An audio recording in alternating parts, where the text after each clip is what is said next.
اللہ الرحمن الرحیم۔ حضرات گرامی، قرآن کریم نے مختلف مقامات پہ فرعون، اس کی سرکشی، اس کے بلند و بالا دعویٰ اور اس کی نافرمانی کے واقعات بیان کیے ہیں۔ فرعون نے کہا تھا انا ربکم الاعلی، کہ میں ہی تم سب کا سب سے بڑا رب ہوں۔ اس سرکش دعوے کے بعد کیا بچتا ہے؟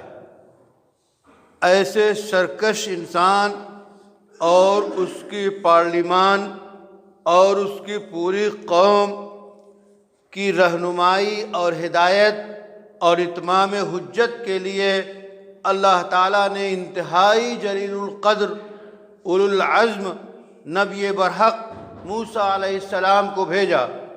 موسیٰ علیہ السلام نے اس کی رہنمائی کے تمام طریقے اختیار کیے، معجزات دکھلائے، سچی باتیں بتائی، ہدایت کو نمایاں کیا، لیکن فعصیٰ فرعون الرسول، فرعون نے رسول یعنی موسیٰ علیہ السلام کی نافرمانی کی، ان کو جھٹلایا، ان کی بات کو نہیں مانا، اور یہ پوری سرگزشت جب آخر انجام کو پہنچتی ہے کہ اس کی نافرمانی کی بنیاد پہ فرعون کو اور اس کی پوری قوم کو دریا برد کر دیا گیا، اور سیدنا موسیٰ علیہ السلام اور ان کے ساتھی اس دریا سے نجات پائے۔ تو یہ واقعہ بار بار ہم قرآن میں پڑھتے ہیں، اسی لیے پڑھتے ہیں کہ ہم اس سے سبق لیں۔ فرعون کیا چیز ہے؟ فرعون نافرمانی کی علامت ہے، فرعون کفر و عصیان کی پہچان ہے۔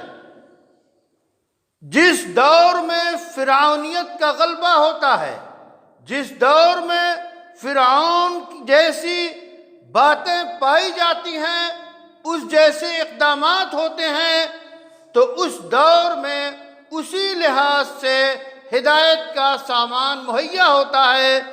رسالت کے وارثین اس کے مقابلے کے لیے آتے ہیں، اور یہ جملہ مشہور ہے کہ ہر فرعون را موسیٰ، کہ جب بھی کوئی فرعون پیدا ہوتا ہے تو اس کے لیے موسیٰ آتے ہیں، یعنی موسیٰ جیسی صفات رکھنے والے ان کے جانشین رسولوں کا جو ہے کہ تعداد مکمل ہو چکی۔ اب کوئی رسول نہیں آئے گا، لیکن رسولوں کے وارثین، علماء، قرآن پڑھنے والے، قرآن کے حاملین ہمیشہ اپنے اندر وہ ہمت، وہ جرأت، وہ طاقت اور وہ صلاحیت اور اللہ کی دی ہوئی عظیم الشان نعمت رکھتے ہیں جو وقت کے فرعونوں کا مقابلہ کرے۔